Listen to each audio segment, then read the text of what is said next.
গল্পের ক্যারাভ্যান চ্যানেলে আপনি শুনছেন জুলে ভার্নির উপন্যাস সিটি ইন দ্য সাহারা। আজ শুনুন এই উপন্যাসের পঞ্চম পর্ব। বার্জাক কমিশন ছেড়ে আসতে গিয়ে ক্যাপ্টেন মার্সিনকে বড়ই মর্মবেদনা ভোগ করতে হয়েছিল। সত্যিকারের সৈনিক বলতে যা বোঝায় তিনি ঠিক তাই। দেশের কল্যাণার্থে নিজের জীবন পর্যন্ত উৎসর্গ দিতে তিনি পিছুপা নন। 22শে ফেব্রুয়ারি হাজির হন সিকোরো নগরে।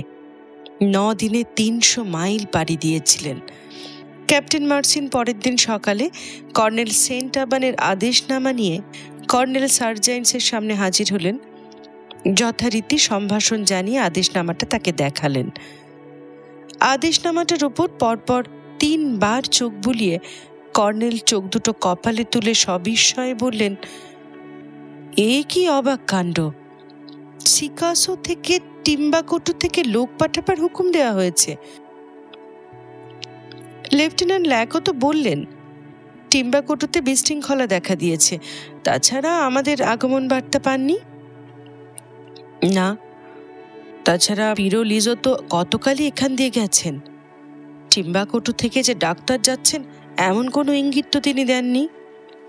টিম্বাকোটুতে যাওয়ার আদেশ যখন আপনার উপর বর্তেছে তখন অবশ্যই যাবেন। তবু আমি বলছি, আদেশনামাটার বিন্দু বিসর্গ আমার হৃদয়ঙ্গম হলো না। ক্যাপ্টেন মার্সিন 8 দিন ধরে সবকিছু গোছগাছ করে 2রা মার্চ টিম্বাকোটুর উদ্দেশ্যে যাত্রা করলেন। এখানে পৌঁছলেন 17ই মার্চ। কর্নেল মোর্না সেন্ট আবানের আদেশনামাটা কর্নেল অ্যালিগ্রের হাতে তুলে দিলেন। সেটা পড়ার পর তার তো চক্ষু স্থির, তার মনটা খচখচিয়ে উঠল। ব্যাপার কি? স্বাক্ষরটা কি তবে নকল? কেনই বা এমন কাজ করতে যাওয়া? এই যে বার্জাক কমিশনকে জেনে শুনে বিপদের মুখে ঠেলে দেওয়া। ক্যাপ্টেন খুবই মর্মাহত হলেন। সন্দেহটা আরও গাঢ় হলো লেফটেন্যান্ট ল্যাকোর নাম কেউ শোনেওনি জানতে পেরে। এদিকে মিস মোর্নাসের যে কি পরিণতি হয়েছে তা ভেবেই মুষড়ে পড়লেন। সমস্যা আরও বেড়ে গেল সেন্ট আবানের স্বাক্ষর পরীক্ষা করার পর। দেখা গেল সেটা মোটেও নকল নয়। অতএব আদেশনামাতে ছলচাতুরির আশ্রয় নেওয়া হয়নি। পাক্কা 10 মাইল পথ পাড়ি দেওয়া এবং সেখান থেকে ফেরা সমস্যা বটে। সমস্যার সমাধানও হয়ে গেল। ক্যাপ্টেন পেরিগনি নামে ক্যাপ্টেন সার্সিনের এক বহুদিনের ঘনিষ্ঠ বন্ধু সেখানে হাজির হলেন। কাজের ফাঁকে বিজ্ঞান চর্চা করেন, যন্ত্রপাতি সর্বদা সঙ্গেই থাকে। তাঁর এই ঝোঁকের জন্য সহকর্মীরা প্রায়ই তাকে নিয়ে রঙ্গরসিকতাও কম করেন না। একদিন তার তাঁবুর সামনে গিয়ে ক্যাপ্টেন মার্সিন থমকে গেলেন। তাকে টেলিগ্রাফের রিসিভার যন্ত্রটা দেখিয়ে তিনি মুচকি হেসে বললেন, এসো বন্ধু, তোমাকে আজ ডাকিনী বিদ্যার জারিজুরি দেখাবো। ক্যাপ্টেন মার্সিন ভেতরে ঢুকে আসন গ্রহণ করলে ক্যাপ্টেন পেরিগনি বললেন, শোনো, কিছুদিনের মধ্যে বিশ্বের 2জন প্রখ্যাত বিজ্ঞানী 2টো আবিষ্কার করে ফেলেছেন। তাদের একজন ইতালির মার্কনি, তিনি শূন্যে হার্জিয়ান ওয়েভস প্রেরণ করার কৌশল উদ্ভাবন করেছেন। আর দ্বিতীয়জন ফরাসির ডক্টর ব্রানলি, তিনি ওয়েবকে ধরার উপযোগী রিসিভার যন্ত্র আবিষ্কার করেছেন। তিনি প্রমাণ করেছেন লোহা চূড়ের তড়িৎ পরিবাহিতা শক্তি খুবই কম, এই নেই বললেই চলে। কিন্তু হার্জিয়ান ওয়েভসের সংস্পর্শে আসা মাত্র তার মধ্যে তড়িৎ পরিবাহিকা শক্তি বৃদ্ধি পায়। সরু এবং ছোট্ট একটা নল দেখিয়ে বললেন, এটার ভেতরেই সংশক্তি প্রবণতার ভোজবাজির খেল চলে। আসলে এটা তখন ওয়েব ডিটেক্টরের ভূমিকা পালন করে। লোহাচুর পূর্ণ নলটাকে সংযোগ স্থাপনের উদ্দেশ্য হচ্ছে নলটাকে তড়িৎ পরিবাহী করে তোলা। তড়িৎ শক্তি প্রবেশ করবে ব্যাটারি সার্কিটের ভেতরে। এর পরের যা কিছু সবই আমার মস্তিষ্ক থেকে বেরিয়েছে। তড়িৎ শক্তি মার্স রিসিভারকে সক্রিয় করে তোলার ফলে তা থেকে কাগজের ফিতে ছাপা হয়ে বেরোতে থাকে। সে সময় ছোট্ট হাতুড়িটা অনবরত আঘাত করতে থাকে ওয়েব ডিটেক্টর, অর্থাৎ ওই নলটার গায়ে। আঘাতের ফলে লোহা চোরগুলো পরস্পরের কাছ থেকে বিচ্ছিন্ন হয়ে পড়ে, কারেন্ট আসা বন্ধ হয়ে যায়, কাগজের ফিতে ছাপাও তখন বন্ধ হয়ে যায়, মানে রিসিভার নিষ্ক্রিয় হয়ে পড়ে। এইভাবে একের পর এক পয়েন্ট ছাপা হতে পারে যতক্ষণ হার্জিয়ান ওয়েভ অ্যান্টেনার ভেতর আসবে। টেলিগ্রাফ সম্বন্ধে যার জ্ঞান আছে সে পয়েন্টের সারি দেখে কি লেখা আছে তা ধরে ফেলতে পারবে। ঠিক তখনই যন্ত্রটার মধ্যে আওয়াজ হতে লাগলো, ঠিক যেন কেউ বার্তা প্রেরণ করছে। পেরিগনি অনুসন্ধিৎসু নজরে যন্ত্রটার দিকে তাকালেন, দেখলেন যন্ত্রে ক্যাপ্টেন মার্সিনে শব্দ লেখা হয়েছে। ক্যাপ্টেন মার্সিন যন্ত্রে তার নাম দেখে 4 পর্নায় অবাক হলেন। একটু বাদে তার ঠিকানা টিম্বাকোটু ছাপা হলো।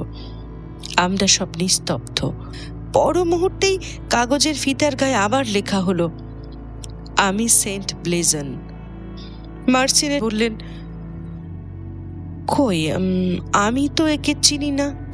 নির্ঘাত কেউ আমার সঙ্গে রসিকতা করছে, বুঝলে পেরিগনি।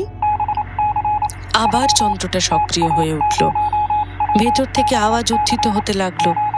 পর মুহূর্তে কাগজের ফিতার গায়ে লেখা ফুটে উঠতে লাগলো, জেন মোরনাস, ব্ল্যাকল্যান্ডে কারারুদ্ধ, উদ্ধার করুন।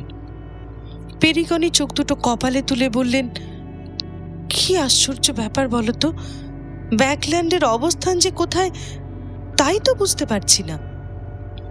তার মুখের কথা শেষ হবার আগেই আবার যন্ত্রটা থেকে আওয়াজ নির্গত হতে লাগলো। কাগজের ফিতার গায়ে আবার লেখা ছাপা হলো, 15 ডিগ্রি 50 মিনিট উত্তর অক্ষাংশ। ব্যাস, এবার যন্ত্রটা সম্পূর্ণরূপে স্তব্ধ হয়ে গেল। আর কোনো রেখা ছাপা তো হলোই না, যন্ত্রটা থেকে তার গোঁ আওয়াজটাও পর্যন্ত উত্থিত হলো না। পেরিগনির মনে ভাবনার উদয় হলো, সভ্য জগৎ থেকে দূরে, ধরতে গেলে জনমানবহীন প্রান্তরে শখের বেতার যন্ত্র নিয়ে কাজে মেতে রয়েছেন, তবু তাকে কেউ না কেউ অবশ্যই চেনে। মার্সিনে জেন মোরনাসকে ভালোই চেনে। মোরনাস যে তাঁরই পথ চেয়ে বসে আছে, তাকে বিয়ে করে ঘর পাতবার আশায় অধীর অপেক্ষায় রয়েছেন। তিনি আজ বিপদাপন্ন। মার্স ফিতেতে নিজের নাম দেখে 4 পর্নায় উৎকণ্ঠার মধ্যে দিন কাটাতে লাগলেন। সেন্ট আবানের জাল আদেশনামা পাঠিয়ে সৈন্য তুলে নেওয়া হয়েছে। জেন মোরনাসকে কারারুদ্ধ করার জন্যই তো এত কারসাজি। পেরিগনে দৃঢ়তার সঙ্গে বললেন, বিপদ যত কঠিনই হোক না কেন, জেন মোরনাসকে উদ্ধার করা আমার প্রথম এবং প্রধান কর্তব্য।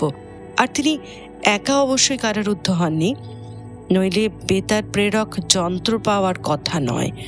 এর আবিষ্কারক অবশ্যই একজন বিরল প্রতিভাধর, আর তিনিই তাকে, অর্থাৎ পুরো দলটাকে রক্ষণাবেক্ষণ করছেন। বন্ধু, তিনি তোমার কাছে দুঃসংবাদটা পৌঁছে দিয়েছেন। এবার তারা দুশ্চিন্তা মাথায় নিয়ে কর্নেলের শরণাপন্ন হলেন। কর্নেল ফিতার বক্তব্য পড়ে কপালের চামড়ায় ভাঁজ এঁকে বললেন, বারজাকের প্রসঙ্গ তো এতে উল্লেখ নেই। মিস মোরনাস তাঁর সঙ্গেই ছিলেন, পরে অন্য দলের সঙ্গে অগ্রসর হয়েছেন কি? সমস্যা হচ্ছে এত উঁচু দ্রাঘিমায়। হ্যাঁ, মিস মোরনাসের উত্তর দিকে অগ্রসর হওয়ার কথা ছিল, মার্সিনে বললেন। তবে তো সমস্যার আর কিছুই রইল না। বারজাক কমিশন সরকারি অভিযান, তাঁরা সমস্যার সম্মুখীন হলে সৈন্য পাঠিয়ে সাহায্য করা অবশ্য কর্তব্য। মার্সিনে বললেন, যারা জাল আদেশনামা দিয়ে আমাকে মারতে চেয়েছে তাদের হাতেই মিস মোরনাস বন্দী হয়েছেন কিনা তাই বা কে জানে। সবই বুঝলাম, ব্ল্যাকল্যান্ড যে কোথায় অবস্থিত তাই তো আমার মাথায় আসছে না। আর যে দ্রাঘিমার কথা ফিতের বার্তায় রয়েছে সেটা তো মরুভূমির প্রায় কেন্দ্রস্থল। এমন এক অজানা উদ্দেশ্যে ঝুঁকি নেওয়া তো একেবারেই অসম্ভব। তাছাড়া সেই জায়গার অদূরেই ইংরেজ কলোনি সোকোটো, সৈন্য পাঠিয়ে শেষ পর্যন্ত হাঙ্গামায় জড়িয়ে পড়ার সম্ভাবনাও তো কম নয়। কিছু মনে করবেন না ক্যাপ্টেন মার্সিনে, এই পরিস্থিতিতে সৈন্যসহ আপনাকে সেখানে যাওয়ার হুকুম দেওয়া আমার পক্ষে সম্ভব নয়।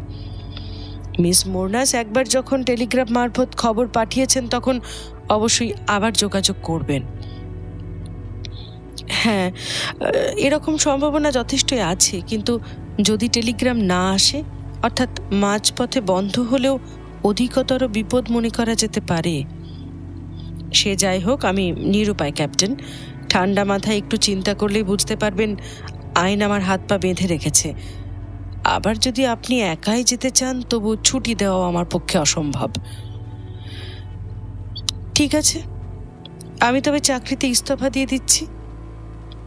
ক্যাপ্টেন মার্সিনে রাগত স্বরেই বললেন, সে কি, আপনার ইস্তফাপত্র নেওয়া আমার এখতিয়ার বহির্ভূত। যথাস্থানে পাঠালে ওপরওয়ালারা বিবেচনা করবেন। আপনার মেজাজ মর্জি এখন স্বাভাবিক নয় বলে আমার মনে হচ্ছে। এখন বিশ্রাম করুন গে, কাল যা হয় একটা করবেন। ক্যাপ্টেন মার্সিনে বিষণ্ণ মনে কর্নেলের ঘর ছেড়ে বেরিয়ে এলেন।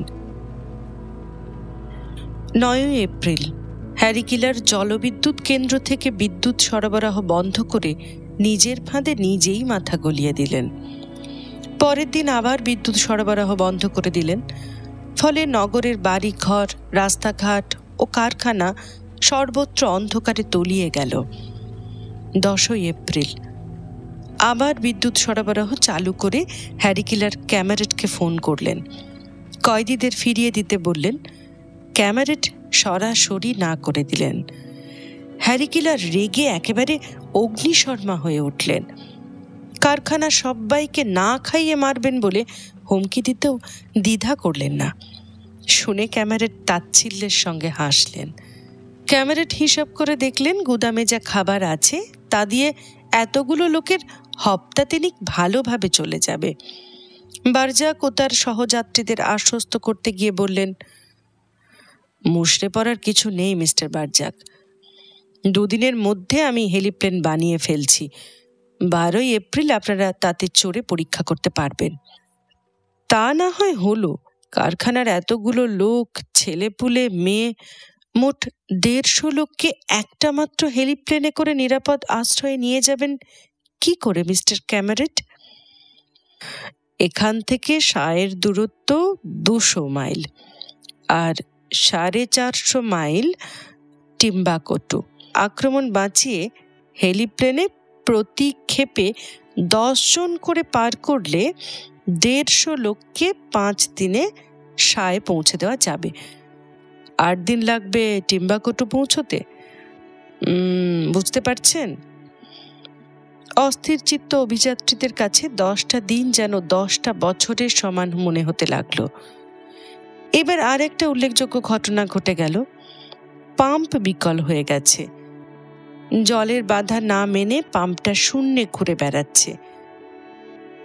পিস্টনটা তোলা হলো, ভেঙে গেছে কিনা দেখার জন্য। মেরামতও করতে লেগে গেল। ক্যামেরেটের হেলিপ্লেন তৈরির কাজ সম্পন্ন। খবরটা শোনা মাত্র অভিযাত্রীদের বুকে উত্তাল উদ্দাম সমুদ্রের ঢেউ বয়ে গেল। রাত্রেই টিম্বাকটু পৌঁছে যাবেন, শয়তানের থাবা থেকে অব্যাহতি পেয়ে যাবেন। পাম্প মেরামত হয়ে গেল। পাম্পের পিস্টন বসিয়ে দেওয়া হলো। অতিথিরা যখন বাগানে পৌঁছলো তখন রাত্রি 8:30। এখান থেকে হেলিপ্লেনে ওঠার কথা। যাত্রী মোট 8 জন। হেলিপ্লেনের দরজা খোলা মাত্রই সর্বনেশে কাণ্ডটা ঘটে গেল। দরজার পাল্লা খোলার সঙ্গে সঙ্গে ভয়ঙ্কর শব্দ করে বিস্ফোরণ ঘটল। চোখের পলকে হেলিপ্লেনটা ধ্বংস হয়ে গেল। তার বিভিন্ন অংশ খইয়ের মতো ছড়িয়ে চারিদিকে পড়ল। ছায়ার ধ্বংসপ্রাপ্ত হেলিপ্লেনের টুকরোগুলো সরাতেই ক্যামেরেট চমকে উঠলেন। দেখলেন মাটিতে ইয়া বড় একটা ছিদ্র। ক্যামেরেট আঁতকে উঠে কাঁপা কাঁপা গলায় উচ্চারণ করলেন, ডিনামাইট! কিভাবে এলো? ব্যাপার কি দেখবার জন্য রাবিশ পুরোপুরি সরাতে গিয়ে একটা ছিন্ন বিচ্ছিন্ন দেহ বেরিয়ে এলো। অভিযাত্রীদের চিনতে দেরি হলো না। চৌমুখী, বেঈমান চৌমুখীর খণ্ড বিখণ্ড দেহ এটা। অবাক হবার মতোই ব্যাপারটা বটে। সে এখানে ঢুকলো কি করে? একজন যখন ঢুকতে পেরেছে তখন অন্য যে কেউই ঢুকতে পারে। ক্যামেরেটের নির্দেশে চৌমৌকির দেহ খণ্ডগুলোকে প্রাচীর টপকে বাগানের বাইরে ফেলে দেওয়া হলো। উদ্দেশ্য সবাই দেখুক যে বেইমানি করতে এসে তার দেহ কেমন করে পাওয়া গেল। তবে তার মধ্যে এখনো প্রাণের অস্তিত্ব রয়েছে। ডক্টর চৈতন্য চিকিৎসার মাধ্যমে তাকে সুস্থ করে তুললেন। উদ্দেশ্য তার মুখ থেকে প্রকৃত ব্যাপারটা জানতে হবে। ক্যামেরেট অভিযাত্রীদের আশ্বাস দিলেন 2 মাস মধ্যেই তিনি আর একটা হেলিপ্লেন তৈরি করে ফেলবেন। 2 মাস? কিন্তু সমস্যা হচ্ছে আর মাত্র সপ্তাহ 2 খাবার রয়েছে। ব্যাপারটা অভিযাত্রীদের কাছে সত্যই বড়ই দুর্ভাবনার কারণ হয়ে দাঁড়িয়েছে। ক্যামেরেট কিন্তু এসব নিয়ে মোটেও ভাবিত নয় বলেই বোঝা গেল। অভিযাত্রীদের মনোবল ভেঙে গেল। সারা রাত্রি নির্ঘুম অবস্থার মধ্যেই সবাই কাটালেন। দীর্ঘ আলাপ আলোচনার মাধ্যমে তারা স্বদেশে প্রত্যাবর্তনের আর কোনো পথই বের করতে সক্ষম হলেন না। তবে ক্যামেরেট মুখে প্রকাশ করুন আর নাই করুন, ভেতরে ভেতরে তিনি যে ভাবিত নন এ কথা জোর দিয়ে বলা চলে না। 2 মাস আগে নতুন হেলিপ্লেন তৈরি করা সম্ভব নয়। এপ্রিল মাস শেষ হবার আগেই খাবারের ভাঁড়ার খালি হয়ে যাচ্ছে। ডক্টর চৈতন্যর চেষ্টায় আহত লোকটাকে সুস্থ করা সম্ভব হলো। সে এখন ক্যামেরেটের বন্দী। তার পরিচয় জানার জন্য সবাই মিলে যার পর নাই পিড়াপিড়ি করলেন। ক্যামেরেটও কম চেষ্টা করলেন না, বৃথা চেষ্টা। অনন্যোপায় হয়ে তাকে বাঁকা পথ বেছে নিতেই হলো। বন্দির পায়ের এবং হাতের 4টে বুড়ো আঙুলের তলায় একটা করে ধাতব পাত বেঁধে দিলেন। তারের মাধ্যমে পাতগুলোর সংযোগ সাধন করে তারটাকে প্লাগে লাগিয়ে দিলেন। এবার দিলেন বোতাম টিপে। ব্যাস, বন্দির সর্বাঙ্গ ধনুষ্টঙ্কারে রোগীর মতো বারবার বেঁকে যেতে লাগলো। যন্ত্রণায় মুখ চোখ লাল হয়ে উঠল। আবার বোতাম টিপে বৈদ্যুতিক সংযোগ বন্ধ করলেন। তার মুখ থেকে কথা বের করার চেষ্টা করলেন, কিন্তু তাতেও কাজ হলো না। ক্যামেরেট হতাশ হয়ে হাল ছেড়ে দিলেন না, কিন্তু আবারও বোতাম টিপলেন। আবার তার সর্বাঙ্গ বারবার বেঁকে দুমড়ে যেতে লাগলো। চোখ মুখ লাল হয়ে উঠল। চোখের মণি দুটো যেন ঠিকরে বেরিয়ে আসতে চাইল।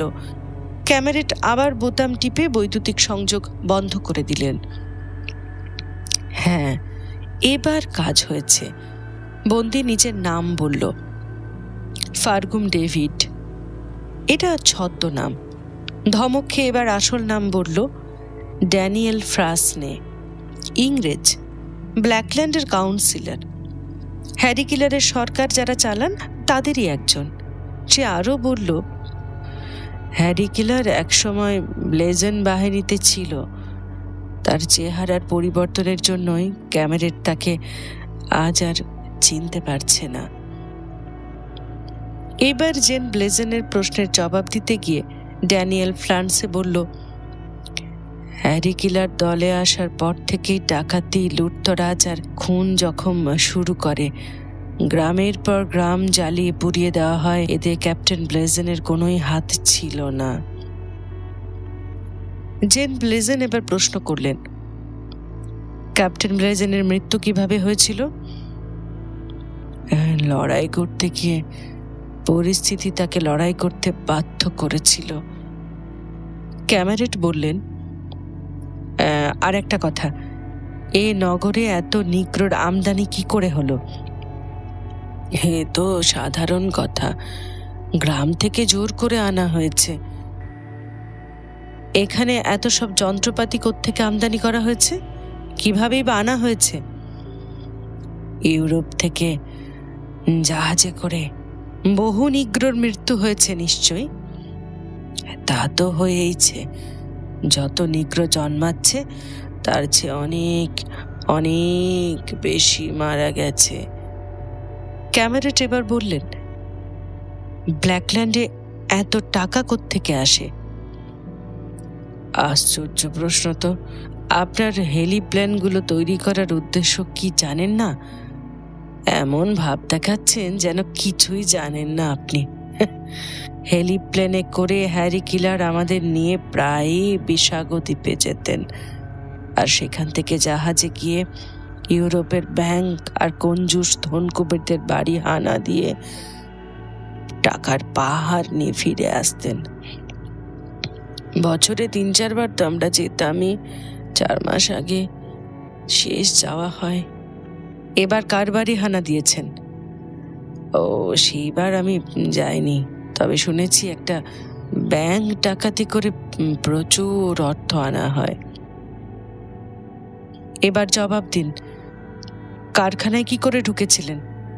এবার একটু মুশকিলেই পড়ল ড্যানিয়েল, কিন্তু জবাব না দিয়েও উপায় নেই। আমতা আমতা করে বলল, রিজার্ভারের ভেতর দিয়ে। গত পরশুর আগের দিন ওয়াটার গেট বন্ধ ছিল, পাম্প করে জল তোলা যায়নি, তাই প্রাসাদ ও কারখানার রিজার্ভার দুটোই খালি হয়ে যায়। জলনালীর ভেতর দিয়ে আমি হামাগুড়ি দিয়ে কারখানার ভেতরে ঢুকে আসি। ক্যামেরেট তাকে আর কোনো প্রশ্ন করার দরকার বলে মনে করলেন না। মেরি ফেলোরা কারখানার চারিদিকে কড়া পাহারা দিচ্ছে। খাবারের ভাড়ার খালি না হওয়া পর্যন্ত তারা পালা করে পাহারা চালিয়ে যাবে অনুমান করা যাচ্ছে। 14 তারিখে সাংবাদিক আমেদি ফ্লোরেন্সের মাথায় একটা ফোন দিয়ে এলো। টোনগানের সঙ্গে সলা পরামর্শ করে ক্যামেরেটের সঙ্গে আলোচনা করতে গেলেন। 2 দিন ক্যামেরেটকে আর দেখা যায়নি। তার মন প্রাণ বিষিয়ে উঠেছে। তাকে দিয়ে হেলিপ্লেন তৈরি করে শয়তান হ্যারি কিলার ইউরোপ আর আফ্রিকার সমানে লুটতরাজ চালিয়ে গেছে। নিরীহ নিগ্রোদের উপর অকথ্য নির্যাতন চালাচ্ছে। বারজাক কমিশনকে ভেঙে তছনছ করেছে। ক্যাপ্টেন ব্লেজেনকে নির্মমভাবে হত্যা করেছে। তাঁরই মস্তিষ্ক প্রসূত বুদ্ধি কৌশলকে কাজে লাগিয়ে সে একের পর এক জঘন্যতম কাজ হাসিল করেছে। অথচ তিনি এইসবের বিন্দু বিসর্গ জানেন না। নিজের কাজের জন্য তিনি ভিতরে ভিতরে জ্বলে পুড়ে খাক হতে লাগলেন। 2 দিন দাঁত দিয়ে একটা কুটো কাটেননি। সাংবাদিক আমেদি ফ্লোরেন্স ক্যামেরেটকে বললেন, এই পরিস্থিতিতে শয়তান হ্যারি কিলারের সঙ্গে সম্মুখ যুদ্ধ ছাড়া আর কোনো উপায় নেই। নির্যাতিত নিগ্রোরা আমাদের হয়ে অবশ্যই লড়বে। তারা সংখ্যায় 4000 পুরুষ ও 1500 মেয়ে। এখন কথা হচ্ছে, মিস্টার ক্যামেরেট যদি একটা সুড়ঙ্গ তৈরি করে দিতে পারেন, তবে গোপনে বাইরে গিয়ে নিগ্রোদের সঙ্গে কথা বলে তাদের কাছে আমাদের সিদ্ধান্তের কথা জানানো যেতে পারে। ক্যামেরেট জানালেন, কয়দিনের মধ্যেই তিনি সুড়ঙ্গ তৈরি করে দেবেন, আর নিগ্রোদের হাতে তুলে দেওয়ার জন্য বন্দুক, বর্ষা, বল্লম, তরবারি এবং কুড়োল প্রভৃতিও তৈরি করে দিতে পারবেন। আমেদি ফ্লোরেন্স এবার বললেন, আমি যে পরিকল্পনা করে রেখেছি, টোনগানে সুড়ঙ্গ পথে কারখানার বাইরে মাঠে ময়দানে গিয়ে কর্মরত নিগ্রোদের সঙ্গে যোগাযোগ করবে। আমাদের পরিকল্পনার কথা জানিয়ে তাদের এক কাঠা করবে। তার পরিকল্পনা মাফিক কাজ করতে ক্যামেরেট ও টোনগানে থেকে শুরু করে অভিযাত্রীরা পর্যন্ত সবাই রাজি হয়ে গেল। কাজ শুরু হয়ে গেল। এবার খাবার ফুরিয়ে এলো। পেটে টান পড়ল। ক্যামেরেট বিষণ্ণ মনে ঘরের কোণে বসে। তবে দেখা যাচ্ছে হ্যারি কিলারের শক্তি বেশি। হ্যারি কিলারের তো দাবি একটাই, সে মিস মোরনাসকে বিয়ে করতে চায়। একটা মেয়ের জন্য কারখানার এতগুলো শ্রমিক থেকে শুরু করে অভিযাত্রীরা পর্যন্ত সবাই উপোস করে মরবে। ব্যাপারটা নিয়ে জেন মোরনাসও কম ভাবিত নন। তারই জন্য এতগুলো লোকের চরম দুর্গতি, এ কথা তাঁরও অজানা নয়। সুড়ঙ্গ খোঁড়ার কাজ শেষ হলো। ব্যাস, আর দেরি নয়। 1 মে টোনগানে সুড়ঙ্গ পথে অদৃশ্য হয়ে গেল। এবার শুরু হলো তার সবুজ সংকেতের জন্য অধীর প্রতীক্ষা। এদিকে খাবারের অভাবে এতগুলো প্রাণী খিদের জ্বালায় ভুগতে লাগলো।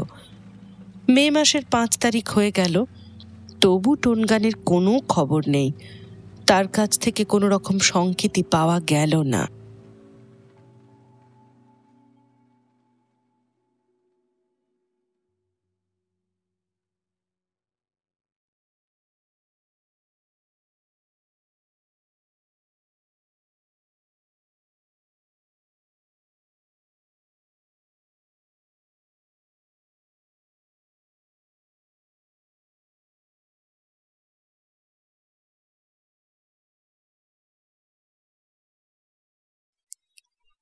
শেষ হল জুলে ভার্নের সিটি ইন দ্য সাহারা উপন্যাসটির ৫ম পর্ব।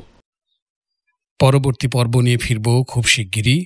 ততদিন আপনি শুনুন গল্পের ক্যারাভ্যান।